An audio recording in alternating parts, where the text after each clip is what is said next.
사전투표까지 이틀, 본투표까지는 불과 일주일밖에 남지 않았습니다. 정치부 이태희 기자와 함께 여야가 보는 현재 판세는 어떤지, 그리고 남은 기간 변수가 있는지 한번 짚어보도록 하겠습니다.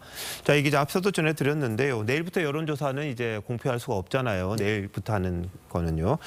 당 지도부가 이게 없으면 뭐 전략 짜기 좀 더 어려울 것 같은데요. 그렇습니다. 다만 여야 모두 자체 여론조사를 통해서 꾸준히 민심 동향을 파악하는 작업은 계속하고 있습니다. 보통 이 시점부터 지지층 결집이 시작이 되고 그동안 정치에 무관심했던 유권자들도 후보자들에 대한 관심을 갖게 되는 기간이라 여야 모두에게 가장 중요한 시기라고 할 수 있습니다. 특히 지금부터는 악재가 터져도 만회할 시간이 부족하기 때문에 그만큼 리스크를 줄이는 전략이 중요합니다. 네, 오늘 국민의힘 한동훈 비대위원장이 처음으로 자체 분석한 판세를 이야기를 했더라고요. 네, 이 작심을 한 듯 아예 분석 결과가 쓰여진 종이를 꺼내서 읽었는데요. 이 한 위원장은 박빙으로 이기거나 지는 곳이 전국 55곳이고 그중 수도권이 26곳이라고 했습니다.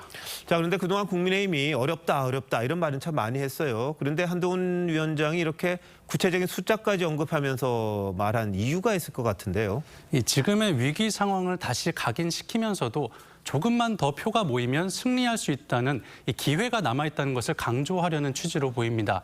선거 판세가 여당에 불리하다는 보도들이 이어지면서 지나친 패배주의에 빠져서 지지자들이 투표 의지 자체를 잃게 되는 사태를 막겠다는 의도도 있어 보이는데요. 홍석준 선대위 종합상황부실장도 지역구 판세가 최악의 분위기에서 벗어나 개선되고 있다고 분석했습니다. 이번엔 민주당 상황 한번 살펴보죠. 민주당에서도 판세에 대해서 말한 게 있습니까? 민주당은 지난달 15일 공식적으로 153석 플러스 알파라는 자체 판세를 공개한 적이 있습니다. 이후 여권발 악재가 잇따라 터지면서 표정 관리를 할 정도로 내부적으로 보는 판세가 우세했던 걸로 알려졌는데 오늘 이재명 대표는 전국 49개 지역을 박빙 선거구로 보고 있다면서 불과 몇천 표, 몇십 표 차이로 이들 지역구의 승부가 갈리게 될 텐데 이제 누가 우세라는 예측이 쓸데없게 됐다고 했습니다. 자, 뭐 엄살 같기도 한데요. 근데 이 대표 발언을 보면 뭔가 좀 변화가 있다, 뭐 이렇게도 봐야 됩니까? 실제 기류 변화가 좀 있습니까? 최근 자체 판세 분석에 따르면 낙관할 수만은 없는 상황인 것은 맞는 듯합니다. 민주당 핵심 관계자는 사흘 전쯤부터 우세에서 경합으로 분류되는 지역이 늘어나고 있다고 전했습니다.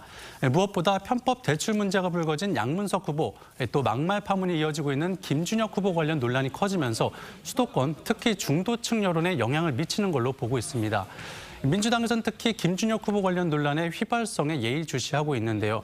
이 해당 논란이 여성과 성적인 문제와 관련된 막말이라는 점, 그리고 그 당사자인 이화여대와 총동창회, 위안부 관련 단체의 강경 대응에 곤혹스러움을 감추지 못하는 모습입니다. 그럼에도 두 후보의 거취를 정리하지 않는 건 현재의 논란이 전체 판세를 뒤바꾸진 못할 거란 판단에 따른 걸로 봐야 할 것 같습니다. 자, 이제 일주일 남았죠. 민주당 지도부의 판단이 맞는지는 이제 선거 결과가 알려줄 것 같습니다. 자, 이 기자 잘 들었습니다.